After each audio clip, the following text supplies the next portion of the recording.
Assalamualaikum warahmatullahi wabarakatuh. Salam sejahtera. Nama saya Dr. Apoteker Putri Anggreni, Magister Farmasi. Saya adalah dosen tetap di Fakultas Farmasi Universitas Mula Warman, Kota Samarinda, Kalimantan Timur. Video ini dibuat sebagai bentuk pernyataan diri dosen dalam Unjuk Kerja Tridharma Perguruan Tinggi atau PDD UKTPT Unsur Pengajaran dalam rangka sertifikasi dosen 2026. Selama mengabdi di Universitas Mula Warman, saya diberi amanat untuk mengampu beberapa mata kuliah sesuai dengan keahlian saya di bidang farmakologi, yaitu farmakologi 1, farmakologi 2, farmakologi 3, farmakologi 6, Kapita Selekta, SBA untuk apoteker, dan sebagainya. Pada kesempatan kali ini, saya akan menunjukkan bagaimana cara saya mengelola pengajaran khususnya pada mata kuliah farmakologi 3.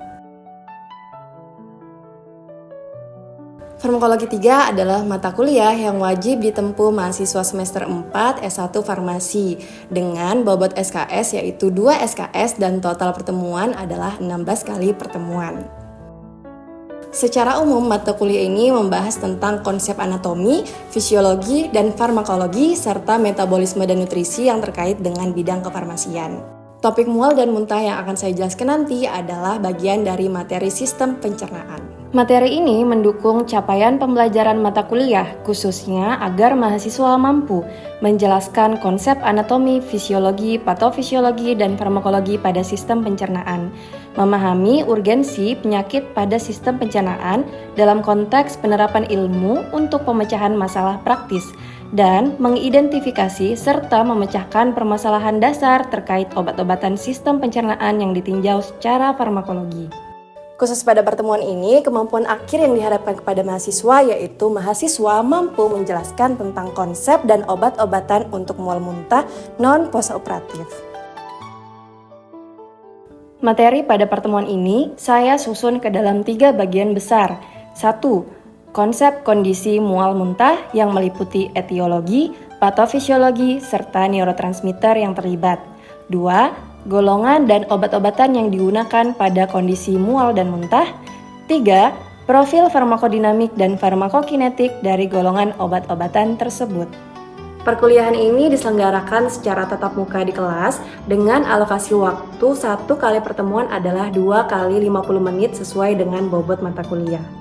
Pengelolaan perkuliahan di kampus didukung dengan LMS kampus atau STAR untuk presensi atau kehadiran mahasiswa, serta ditunjang pemanfaatan teknologi pembelajaran di kelas untuk mengaktifkan partisipasi mahasiswa. Prinsip yang diterapkan pada mata kuliah ini mencakup DIA, Delivery, Interaction, dan Assessment. Untuk delivery, metode pembelajaran yang saya gunakan adalah ceramah interaktif untuk menyampaikan konsep inti yang dipadukan dengan diskusi, agar mahasiswa aktif membangun pemahamannya sendiri. Saya membuka sesi dengan mengaitkan topik pada kasus mual muntah yang sering dijumpai sehari-hari. Kemudian, menuntun mahasiswa memahami mekanismenya secara bertahap, dari fisiologi menuju pilihan terapi obatnya. Yang kedua adalah interaction. Interaksi yang saya bangun kepada mahasiswa adalah interaksi 2 arah. Saya mengajukan pertanyaan pemantik dan memberi kesempatan mahasiswa bertanya serta menanggapi, baik secara langsung di kelas maupun melalui forum diskusi. Untuk memastikan seluruh mahasiswa terlibat, saya memanfaatkan Mentimeter sebagai media respon kelas untuk menggali pengetahuan awal mahasiswa mengenai kondisi mual dan muntah. Yang ketiga adalah assessment. Penilaian pada mata kuliah ini mencakup bentuk tes dan non-tes, seperti tugas, kuis, ujian tengah semester, presentasi berbasis proyek, project based learning, serta ujian akhir semester. Khusus pada pertemuan mual muntah ini, teknik yang digunakan adalah teknik tes berupa kuis dengan indikator ketepatan mahasiswa dalam menjelaskan etiologi dan patofisiologi mual muntah, ketepatan menjelaskan golongan obat-obatannya, serta ketepatan menjelaskan profil farmakodinamik, farmakokinetik, dan aspek biofarmasetika obat-obatan tersebut. Kriteria penilaiannya adalah ketepatan menjawab dan seluruhnya disusun mengacu pada RPS mata kuliah ini. Seluruh komponen nilai dikelola menggunakan Sistem Informasi Akademik Kampus atau disingkat dengan AIS. Selanjutnya adalah cuplikan saya mengajar untuk mata kuliah Farmakologi 3, materi mual dan muntah. Assalamualaikum warahmatullahi wabarakatuh. Waalaikumsalam warahmatullahi wabarakatuh. Selamat siang semuanya. Oke, sebelumnya saya terima kasih ya atas kehadiran kalian. Hari ini kita akan melaksanakan kuliah Farmakologi 3 dengan judul seperti yang kalian bisa lihat di sini ada Drug for Nausea dan Vomiting.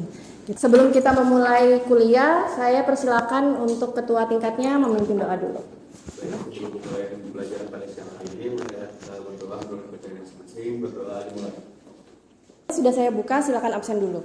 Sesuai dengan cara kita, yaitu absensi melalui STAR. Silakan absen dulu. Tuh, ini pertemuan kelima kita sesuai dengan RPS. Tapi sebelum kita mulai, saya mau recall kalian, ya, kira-kira yang kemarin masih ingat nggak mata kuliah kemarin? Ada yang masih ingat? Siapa? Siapa yang masih ingat? Tentang apa? Oke, Robi. Ibu, jadi kuliah yang terakhir kali itu ada terkait tentang PUD dan juga GERD. Oke, apa yang kalian masih ingat tentang PUD dan GERD? Ini kan adalah suatu rangkaian ya, farmakologi obat-obat yang terkait dengan saluran pencernaan gitu. Gimana? Izin Ibu, jadi dari yang saya ingat, GERD itu adalah kondisi di mana ketika LES atau lower esophageal sphincter itu melemah sehingga reflux asam itu naik kerongkongan dan mengiritasi kerongkongan. Sedangkan kalau PUD itu adalah kondisi di mana terjadinya tukak lambung atau lapisan lambung atau di duodenum itu mengalami kerusakan akibat bakteri H. pylori. Oke. Ya, beri plus dulu untuk teman-temannya. Oke. Jadi hari ini kita akan melaksanakan perkuliahan tentang obat-obatan farmakologi untuk nausea dan vomiting. Untuk CPMK-nya, jadi harapannya setelah mata kuliah ini kalian akan bisa memahami tentang etiologi dan juga patofisiologi dari mual muntah. Kemudian kalian akan mengetahui tentang golongan obatnya. Kemudian kalian juga akan mengetahui tentang farmakodinamik dan farmakokinetik dari obat-obatan mual muntah. Seperti itu ya. Untuk memulai saya minta kalian scan ini dulu, silakan. Scan, silakan. Jadi saya mau kalian menuliskan satu kata yang terlintas di benak kalian ketika kalian mendengar kata mual. Oke, ini adalah real time di sini. Ada yang mengatakan mabuk, muntah, mual langsung muntah ya, ya betul sih. CTZ, oke, menarik. Tidak enak. Satu kata bukan? Satu kata. Satu kata. NTS. Oke, tidak enak, mabuk, ondansetron. Oke, kita lihat ya definisi mual muntah itu apa. Jadi mual itu adalah perasaan yang ingin muntah. Jadi itu adalah perasaan kita mau muntah. Jadi diawali mual dulu baru muntah. Ada nggak sih orang muntah langsung? Tanpa mual kayaknya nggak ada ya. Jadi biasanya kita mual dulu. Jadi mual itu perasaan unpleasant. Jadi rasa tidak nyaman gitu ya. Kemudian muntah, ya muntah. Muntah itu adalah tanda bahwa ada sesuatu yang berbahaya di dalam tubuh kita, yang masuk ke dalam tubuh kita. Ada nggak yang mau membagikan pengalamannya terkait experience muntah? Saat keracunan makan. Pernah keracunan apa? Udang, seafood gitu. Seafood. Iya. Oke. Kira-kira seafood itu ada yang muntah nggak selain Niti makan seafood? Enggak ya. Jadi itu tergantung orangnya lagi. Jangan-jangan dia memang tidak bisa makan seafood kayak gitu. Tapi seafood terhadap Niti itu berarti dia adalah sesuatu yang berbahaya di dalam tubuhnya. Kayak gitu. Makanya Niti itu bisa muntah. Kayak gitu ya. Nah, ini ada beberapa alasan atau etiologi terjadinya muntah itu sendiri. Bisa karena traumatic brain injury, ada kerusakan di otaknya, bisa ada habis kecelakaan, terjadi kecelakaan di situ, terus gangguan pada otaknya, gegar otak misalkan, itu bisa memicu yang namanya mual muntah tadi, ya. Terus ada juga motion sickness. Ini mungkin yang paling sering. Pergerakan itu bisa memicu kita itu mual. Nanti ada mekanismenya, gitu ya. Nah, kemudian apa lagi? Carbon monoxide poisoning. Jadi beberapa senyawa itu bisa menyebabkan kita mual muntah karena senyawa itu dianggap sebagai racun atau hal yang berbahaya di dalam tubuh kita, kayak gitu. Kemudian infeksi, food juga makanan tadi ya, contohnya dari temennya. Kemudian juga ada pregnancy. Nah, ini ada hubungannya sama hormonal yang berubah, kayak gitu. Dari etiologi udah paham ya. Nah, ini adalah proses kenapa kita bisa muntah. Jadi ada stimulus di sini. Kemudian stimulusnya tadi macam-macam. Ada toksin, ada penyakit, ya, ada pergerakan yang tidak wajar. Kemudian ada efek samping obat juga bisa. Nah, itu menyebabkan itu dideteksi sama tubuh. Kemudian dia akan mengaktifkan beberapa neural pathway di otak. Sehingga dari otak itu akan memicu pelepasan sinyal ke lambung. Kemudian dia akan muntah. Seperti itu. Ada distress di situ di bagian otot-otot diafragma di sini. Kalau kita muntah itu kan ada tekanan kan di situ. Nah, tekanan itu asalnya dari stimulasi di otak. Di sini ini gambar apa? Yujung? Lambung, tengah? Bukan kepala kayak ini. Kepala yang berisi otak ya. Kemudian di samping telinga. Di telinga kita itu ada namanya sistem vestibular. Nah, inilah yang mengatur tentang gerakan. Ini juga berkontribusi pada proses mual muntah yang terjadi, gitu. Yang tadi misalkan naik kapal, pernah naik kapal nggak? Mual kan? Nah, saya juga mual. Naik kapal mual itu karena kapal itu bergerak-gerak sesuai dengan ombak di laut, gitu. Ada pergerakan. Nah, di sini berpengaruh pada sistem vestibular itu. Dialah yang akan menstimulus bagian otak tertentu sehingga mengaktifkan yang namanya vomiting center. Tahu vomiting center apa? Bahasa Indonesianya apa? Vomiting center.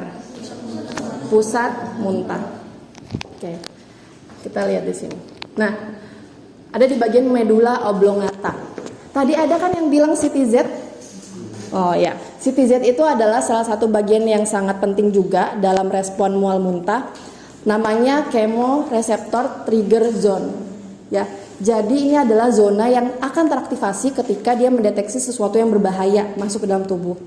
Kenapa namanya kemo? Biasanya orang kemoterapi yang cancer itu kan obatnya adalah obat-obat yang sebenarnya dia sitotoksik gitu ya terhadap sel. Nah, itu dianggap berbahaya. Nah, sehingga ketika kita memberikan pasien terapi kemo, maka pasien itu biasanya muntah, efek sampingnya. Teraktiflah area ini yang namanya chemoreceptor trigger zone. Tadi juga ada NTS ya kan? Nah, NTS ini adalah nucleus tractus solitarius atau yang disebut dengan vomiting center. Di sini juga ada respon dari lambung. Tadi kan ada yang makanan masuk ke lambung kan. Ternyata ada beberapa orang yang kalau makan ini dia muntah. Nah, ternyata dari lambung itu juga akan mengirim sinyal masuk ke bagian otak. Kayak gitu. Ya. Melalui vagal nerve. Nah, ini semua dinamakan dengan neural transmission pathway. Jadi jalur-jalur di mana terjadinya jalur-jalur pensinyalan yang menyebabkan mual muntah itu terjadi. Ini di sini ada beberapa tempat. Lihat panahnya, kelihatan ya panahnya di sini. Ada bagian dari cortical center. Nah, ini kalian kalau saking nyeri itu juga bisa menyebabkan kita itu mual. Gitu. Nah, yang teraktifkan di sini bagian cortical center. Dia akan masuk langsung ke bagian vomiting center. Lihat semua panahnya. Terlihat ya. Panahnya itu ujung-ujungnya akan menuju ke bagian vomiting center tadi. Atau disebut dengan apa? Masih ingat? NTS atau tractus solitarius. Ya, betul ya. Dari CTZ juga masuk ke sini. Jadi dari sini kemudian nanti dia akan turun ke bawah dan menimbulkan respon vomiting tadi ya. Oke, untuk jalur stimulusnya kalian sudah bisa lihat di sini. Nah, jadi vomiting center itu dipengaruhi oleh yang disebut dengan neurotransmitter. Ada yang masih ingat nggak neurotransmitter apa? Neurotransmitter apa? Ada yang tahu? Neuro apa berarti neuro? Saraf. Sel, neuron ya. Transmitter, penghantaran. Berarti transmitter itu adalah penghantar saraf. Ya, jadi dia itu kalau kalian masih ingat, saya suka menggambar di sini.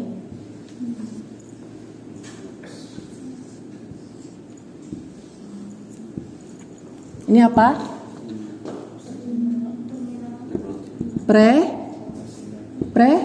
Sinap. Ini apa? Sinap. Di mana neurotransmitter? Sini ya. Dari mana dia asalnya? Dari sini. Ya kan? Benar nggak?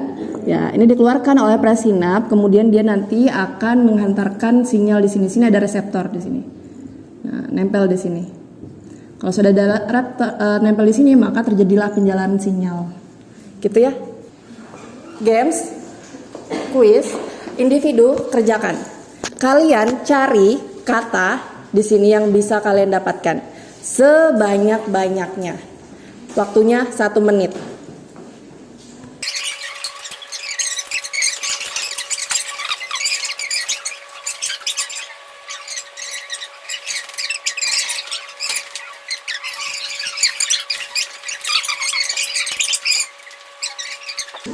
Oke, bener gak?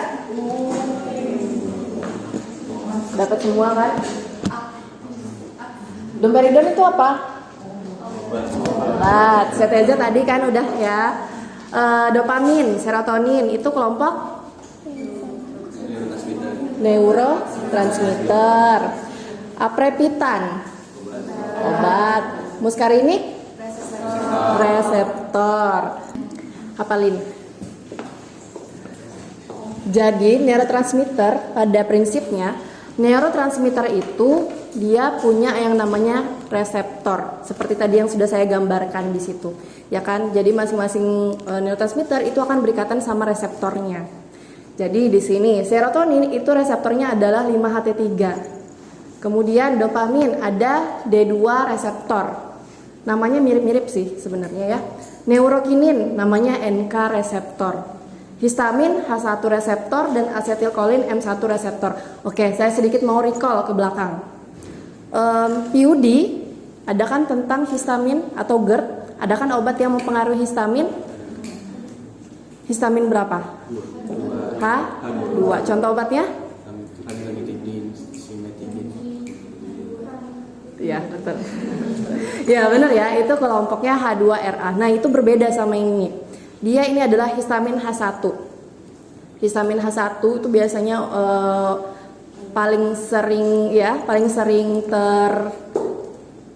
teringat sama orang itu tentang alergi biasanya ya. Tapi ternyata dia di sini berpengaruh juga pada kondisi mual muntah. Nah, jadi di sini ada beberapa neurotransmitter dan reseptornya. Yang kalau dia berikatan dia bisa mengaktifkan vomiting center. Gitu ya. Sehingga kalau kita sebagai farmasi, apa tujuan kita? Kita mau menghambat vomiting center ini supaya tidak aktif atau justru mau mengaktifkan? Menghambat. Jangan sampai si vomiting centernya aktif gitu kan. Berarti caranya adalah ini. Pakai obat antiemetik atau obat yang menghambat proses ikatan tersebut.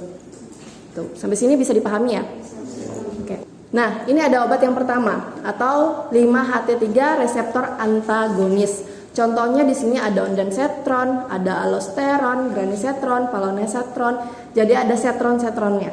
Kalau ada antagonis, dia itu nggak mau nih punya si serotonin punya efek terhadap ligannya. Makanya ditutup jalannya di situ ya. Nah, sehingga tidak terjadi mual muntah. Ini pregnansinya, ondansetron itu B. Kalau pregnansi B itu artinya boleh atau tidak untuk pregnansi, untuk yang hamil? Boleh, tapi dengan pertimbangan tertentu ya. Nah, lanjut, ini ada D2 reseptor antagonis. Contoh obatnya metoclopramid dan domperidon. Mekanisme kerjanya gimana? Sama tadi, menghambat reseptor D2 sehingga sinyal mual muntah itu tidak terjadi, dihambat gitu ya. Contohnya ada metoclopramid dan domperidon. Penggunaannya dia bisa untuk yang GERD, ya mual muntah karena GERD, bisa juga untuk dispepsia kayak gitu, macam-macam. Nah, kemudian obat ketiga ada H1 reseptor antagonis di sini. Contohnya ada promethazine, diphenhydramin, ya. Nah, ini adalah obat-obat yang menghambat reseptor H1 di otak gitu. Antimo isinya apa ya? Diphenhydrinate. Dia kelompok antihistamin juga, ya. Itu juga bisa. Lanjut, ini ada obat kelompok muscarinic reseptor antagonis, ya. Contohnya ada scopolamine. Tadi udah kan ya diteka-teki kalian dapat. Nah, ini salah satu obat yang juga dia menghambat reseptor M1, ya, yang ada di vomiting center.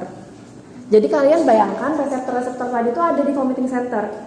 Jadi vomiting center nih, kalian vomiting center di sini banyak reseptornya. Jadi kalau di sini ada H1, ya udah nanti kalau ada obat yang menghambat H1 dia nempel di sini sehingga ini turun aktivitasnya kayak gitu. Konsepnya seperti itu. Kemudian terakhir ini ada obat neurokinin reseptor antagonis. Contohnya ada aprepitan, rolapitan, netopitan kayak gitu. Ya, kalian bisa menghafal obat-obat ini, menghafal golongan-golongannya. Kalau kalian udah tahu golongannya apa, pasti sudah bisa tahu juga mekanisme kerjanya. Contoh, misal ini, neurokinin reseptor antagonis. Berarti mekanisme kerjanya apa?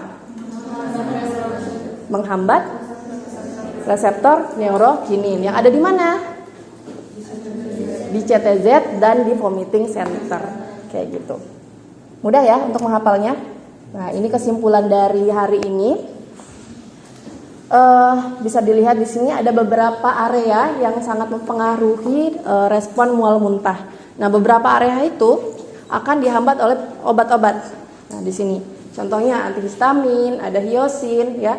Kelompoknya dopamin D2 reseptor antagonis, ada 5-HT juga di sini. Jadi ada beberapa obat yang bisa digunakan nanti ketika kita mau memberikan kepada pasien yang mengalami mual muntah. Seperti itu. Cukup dari saya. Ada yang mau ditanyakan? Ada yang mau ditanyakan? Izin bertanya juga Ibu, tadi kan juga dijelaskan beberapa reseptor dan juga transmitter yang berperan di mual muntah ya Ibu. Jadi pertanyaan saya Ibu, di pusat muntah itu tuh reseptor yang dominan dalam merangsang mual muntah dari tadi adanya reseptor dopamin, ada reseptor histamin dan lain sebagainya, itu reseptor yang mana ya Ibu? Baik, bagus sekali pertanyaannya. Tadi Robi bertanya tentang, kan banyak nih reseptornya yang terkait dengan mual muntah, mana yang paling dominan gitu kan? Itu kita tidak bisa menentukan yang mana yang paling dominan, ya. Tergantung lagi dari kondisi kan. Tadi di awal saya bilang banyak sekali nih banyak sekali nih stimulus yang bisa menyebabkan kita mual. Contoh misal mualnya karena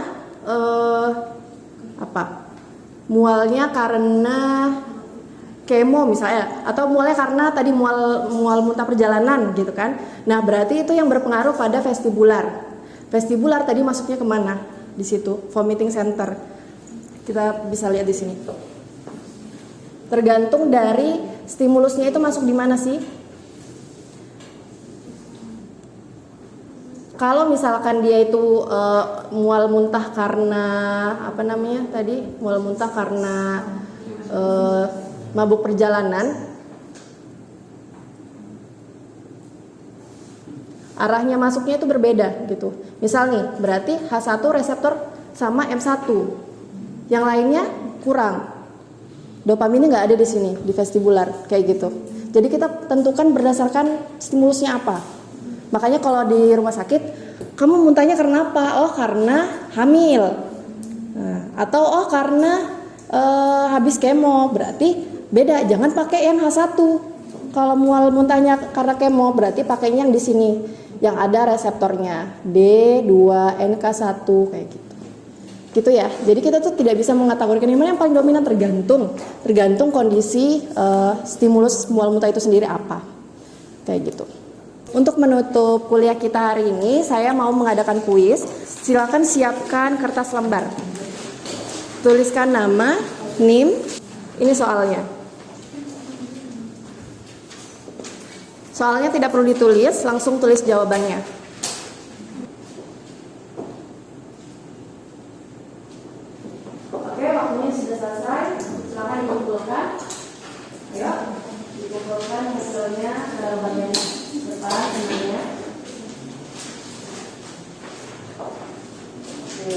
Ya, hari ini untuk menutup mata kuliah kita, saya minta ada satu orang mahasiswa yang bisa menyimpulkan kira-kira apa yang telah kalian pelajari atau apa yang telah kalian pahami setelah kuliah ini. Siapa yang bisa menyimpulkan? Saya Bu. Oke, silakan. Jadi Bu, dari informasi yang bisa saya dapat atau yang bisa saya simpulkan hari ini terkait materi mual muntah, yang pertama itu terkait pengertiannya Bu, dan ringkasnya kalau mual itu terjadinya perasaan atau rangsangan tidak nyaman, tetapi belum vomit atau belum muntah, sedangkan kalau muntah itu sudah istilah umumnya keluar busuk itu. Kemudian terkait penyebab-penyebabnya itu ada banyak, bisa melalui jalur tadi salah satunya ada brain injury, kemudian juga ada sistem vestibular, ada dari pregnancy atau adanya toksin atau dari kemoterapi seperti itu Ibu. Kemudian untuk obat-obatannya tadi ada banyak disebutkan, ada juga terkait neurotransmitter dan juga reseptornya, contohnya tadi seperti 5-HT3 itu contohnya serotonin yang menghambat reseptor serotonin, dan juga ada antagonis D2, kemudian ada antihistamin, antihistaminic dan lain-lain seperti itu. Oke, bagus sekali. Jadi, berikan aplaus buat temannya. Ya, bagus sekali ya pemahaman kalian. Mudah-mudahan ini bisa dipahami. Nanti slide-nya dan referensi yang saya gunakan akan saya berikan. Gitu. Oke, cukup ya dari saya hari ini. Semoga bermanfaat. Saya akhiri kuliahnya hari ini. Assalamualaikum warahmatullahi wabarakatuh. Selamat siang semuanya. Demikianlah cuplikan video pembelajaran saya. Jalan-jalan ke Samarinda, jangan lupa beli amplang kuku macan. Mohon maaf jika ada salah kata. Terima kasih sudah menyaksikan. Assalamualaikum warahmatullahi wabarakatuh dan salam sejahtera.